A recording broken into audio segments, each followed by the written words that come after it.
yang diajarkan para nabi adalah wattaba'tu millata abai Ibrahim wa Ishaq wa Yaqub.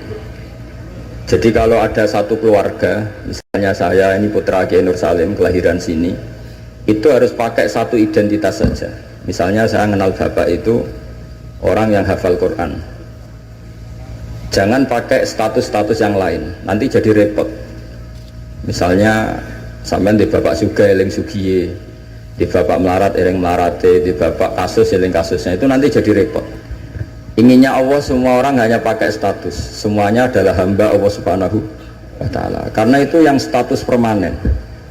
Sampean soal Allah itu sekalipun presiden itu tidak siapa-siapa, semuanya hambanya Allah Subhanahu wa ta'ala.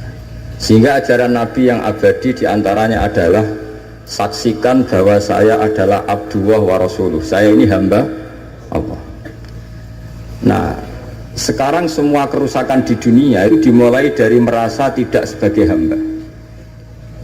Seorang dirjen atau menteri ketahanan pangan itu mesti ngira semua kecukupan pangan Indonesia itu karena dia, kecuali dia pernah ngaji, mungkin agak baik perasaannya.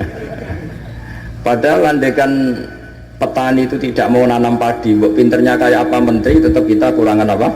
Makan. Masalahnya ketika petani menanam padi terus itu biasanya karena nggak punya selera atau karena bodoh. Nah, barokahnya bodoh itu mereka tidak nekuni profesi lain, nanam padi terus. Artinya ada padi banyak itu ya barokahnya orang bodoh. Makanya saya ini terkenal kiai pembela kaum bodoh.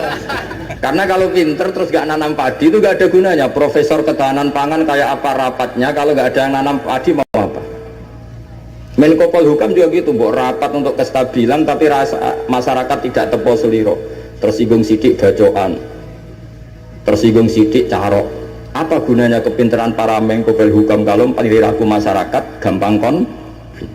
Jadi sebetulnya pengendali Indonesia itu kita semua. Maka sebetulnya yang pembantu presiden ya semuanya, yang jaga keamanan yang jenengan semua. Kalau gak mudah konflik ya Indonesia nopo. Mungkin bedanya sampean dengan menteri keren sampean. Mereka digaji sampai sudah tidak butuh gaji. Jadi ini kelebihan yang kita harus bangga. Makanya saya kalau jadikan, saya pernah ditawarin jadi PNS Kemenak, saya nggak mau. Takut saya biasa nggak butuh gaji menjadi butuh apa? Gaji. Kan keren nggak butuh apa? Gaji. Nah ini penting saya utarakan supaya agama ini terkonsep secara permanen. Sehingga dalam tradisi ulama, agama ini tidak pernah dipasrahkan ke siapa-siapa. Karena yang ngurusi agama ini hanya Allah Subhanahu wa ta'ala. Pernah dalam satu dialek, Umar adalah orang yang sangat sukses dalam memimpin Islam, sampai menaklukkan zaman itu sudah sampai Eropa Timur, sampai Asyirkul Aqsa. Sehingga kayak apa kerinduan orang sama Sayyidina Umar radhiyallahu anhu. Singkat cerita mereka tidak kebayang kalau setelah Umar itu ada pemimpin yang sekali berumar. Sehingga Umar dipaksa dengan tanda kutip dipresur supaya bikin pengganti suksesi. Setiap Ibnu Umar anaknya jalan-jalan kemana-mana, itu mesti masyarakat bilang gini, Mbok yo abah kamu itu bilang ada suksesi supaya pemimpin ini jelas tahapannya. Terus mereka bikin analogi itu kias. Kalau ada kambing 100, penggembalanya tinggal gelanggang, itu dianggap dolim, tidak ya dolim, pasti kocar kacir. Apalagi ini penggembala manusia, kalau suatu saat Umar meninggal, itu pasti kacau. Umar sempat tertarik sama pikiran itu, sehingga beliau ingin menunjuk seorang khalifah pengganti. Lama-lama beliau bangun terus bilang gini, tidak jadi kan. Agama ini yang punya Allah, jadi nggak boleh dipikir oleh Umar. Agama ini pernah ditinggalkan orang yang lebih baik ketimbang saya, yaitu Abu Bakar, tetap jalan. Dan agama ini pernah ditinggalkan oleh Rasulullah SAW, orang terbaik di dunia, dan tetap jalan. Karena yang ngurusi Allah. Makanya sekarang nggak ada Wali Songo. Mungkin zaman Wali Songo Panjunan tidak seperti ini. Tapi sekarang dipimpin Ustadz TPG, Islamnya lebih maju ketimbang zaman dipimpin Wali Songo. Bukan karena ustadznya yang lebih hebat dibanding Wali Songo, memang agama ini diurusi oleh Allah Subhanahu wa ta'ala. Ustadznya kasus ya agama jalan. Wah itu banyak cerita-cerita di TV Ustaz apa? Kasus agamanya juga jalan. Ada kiai ditangkap KPK, agama juga jalan. Karena agama ini nggak bergantung seorang kiai, juga nggak bergantung kemenak.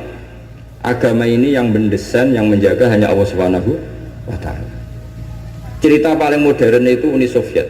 Uni Soviet itu negara komunis.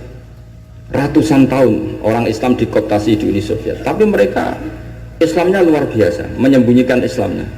Belajar tauhid di basemen, di tempat-tempat sembunyi. Ketika Uni Soviet hancur lewat glasnost perestroika itu, langsung jadi negara Islam. Ada Uzbekistan, Tajikistan, Ceknya, itu semuanya jadi negara Islam. Artinya gini, agama ini pernah jaya bahkan saat dikooptasi Uni Soviet. Indonesia juga pernah jaya padahal dijajah Belanda 350 tahun. Justru menjadi masalah kalau kita ini terlalu bergantung negara. Kiai gelem mulang nak untuk bos, santri gelem mondok mergo kepalanya dicatat di negara sehingga dapat fasilitas. Oke, negara baik kita akui. Tapi itu nggak bagus bagi kita kalau terlalu bergantung. Karena biasanya kita berkontribusi kepada agama, sekarang mendapat dari negara untuk ngurus agama. Masalahnya bukan di ngurusnya, ketergantungan ini yang menjadi Islam nanti bahaya ketika ada masalah. Nggak biasa imun ya, nggak biasa kebal. Sehingga pikiran-pikiran para ulama dulu, cara berpikir itu agama ini harus dijaga. Karena kita yakin Allah yang menjaga. Kenapa saya cerita demikian? Karena Islam di Indonesia sekarang itu luar biasa. Katanya malah Islam terbaik di dunia sekarang. Kenapa kok terbaik di dunia? Kenapa Islam Indonesia punya gelar terbaik di dunia? Di mana-mana, di Mesir, di Syria, di Irak itu konflik. Dan kalau konflik sampai saling bunuh. Kita tahu urutan dosa besar, satu adalah musyrik, nomor dua adalah orang mukmin saling apa? Bunuh. Nah Indonesia boten, gedeng tanggane mau ngerasani tok, tinggu kegiatan itu. Ya hanya gitu-gitu tok. Yang bisa nyantet ya tidak nyantet. Jadi biasa saja. Nanti kalau bodoh ya kosong-kosong lagi, nanti tukaran lagi ya gitu. Makanya kata Mbah Mun, kamu harus bangga jadi orang Indonesia. Karena kita tidak mengalami dosa terbesar. Setelah syirik itu dosa terbesar adalah saling apa? Bunuh. Dan Indonesia itu tepol siloronya luar biasa. Sekarang pertanyaannya, tradisi tepol siloro itu ditanamkan nenek moyang kita apa mengikuti konsep yang dibikin negara? Nenek moyang kita. Sebelum ada menteri pertahanan, menteri yang ngurus sistem keamanan, itu yang menjaga stabilitas kita adalah kearifan kita. Lalu sekarang kearifan kita mau kita gadaikan, mau kita berikan. Wah negara aman kalau menterinya ini, agama benar kalau menterinya ini. Mana pernah kita bergantung sama negara zaman dulu. Meskipun kita menghormati negara, sangat-sangat menghormati. Tapi jangan sampai kelangsungan kita hidup ini bergantung sama orang lain. Kata Rasulullah SAW, kullukum ra'in wa kullukum mas'ulun an ra'yati. Semua kalian adalah pemimpin. Semua pembantu presiden, semua pembantu negara, semua pembantu kelangsungan kestabilan masyarakat Indonesia. Orang yang nggak suka konflik berarti membantu menteri pertahanan. Meskipun dulu kamu milih 01, dapatnya 02. Itu barokahnya Indonesia. Milih 1 dapat 2. Betul, saya itu punya doanya Mbah Mun. Sebelum wafat beliau itu nyatet doa. Itu diantara doanya itu Allahumma alqi bainahuma ulfatan wa mawaddatan. Ya Allah, jadikan dua tokoh ini yaitu Jokowi dan Prabowo, Pak Jokowi dan Pak Prabowo ulfatan, saling asih dan saling mencintai. Dulu ketika masih panas itu saya baca doa itu agak ini bener gak? Saya Jumat sebelum Yai Haji itu masih ketemu Jumat. Beliau cerita kalau mau ketemu Megawati, terus ketemu Bu Mega di Sabtu. Ahad beliau terbang ke Mekah, terus Selasanya wafat. Selasa keberapa itu hanya hari Selasa. Itu diantara doa yang dititipkan sama anak dalam itu, doa itu. Yang baca juga agak-agak ini yang bener aja doa ini. Gitu. Terus uniknya doa itu ditutup min abdikal fakir memun zubair. Ya Allah, jangan lihatlah saya, kata Mbah Mun di doa itu, lihatlah saya yang berdoa. Barang kemarin setelah pelantikan menteri ternyata seperti itu saya tambah kagum bahwa kita punya guru seorang wali, jadi doain sesuatu yang mukal saja kesampaian. Doain yang mukal saja sampai teks itu sekarang masih saya simpan, tulisan tangannya Mbah Mun. Itu dulu diberikan anak dalam. Kalau saya itu nerima wasiat jadi pengurus, jadi beberapa kali saya ditawarin jadi pengurus PBNU, saya nggak mau, sampai berkali-kali nggak mau. Hanya PBNU tidak kurang akal pakai tangannya Mbah Mun supaya agak agak maksa saya. Karena saya memang dari dulu nggak punya rencana jadi orang besar, biasa aja, gak jenengan itu kan enak. Mau ngopi santai, mau melarat ya pantas, mau keliru ya pantas karena ada kiai itu. Jadi enak lah. Jadi kiai itu kan tidak enak. Nak ramangan yo lesu tapi nak keliru disalahno wong akeh. Nah sampean nak salah dimaklumi. Jadi enak, supaya masyarakat awam itu enak. Terus jadi kiai ruginya gini, misalnya saya orang alim alama, ada pengumuman, Gus Pak masuk surga. Nanti pengumuman kedua itu mengecewakan dan para penggemarnya. Memang aturannya. jadi rugi sebetulnya. Karena memang aturannya gitu, para wali, para orang alim ini kan dapat masuk surga.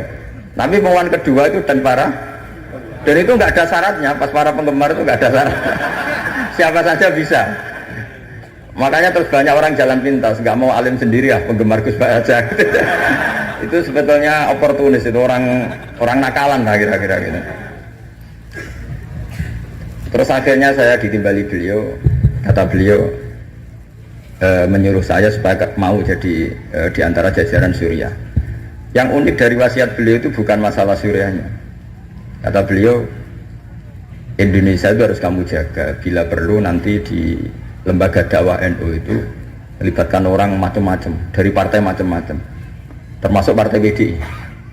Terus ketika tak tanya kenapa ya, sing iso jogo Indonesia itu nasionalis dan religius.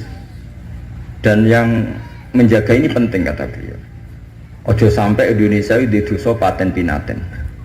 Carane piye ya aku kudu rukun mbek Megawati dan mewakili kaum religius dan nasional. Kon paten pinaten repot kayak Mesir, Syria. Jadi fikihnya Mbah Mun itu jangan dilihat misalnya seorang kiai ketemu megang, enggak. Lihatlah ini satu ikhtiar supaya Indonesia itu damai. Napa? Indonesia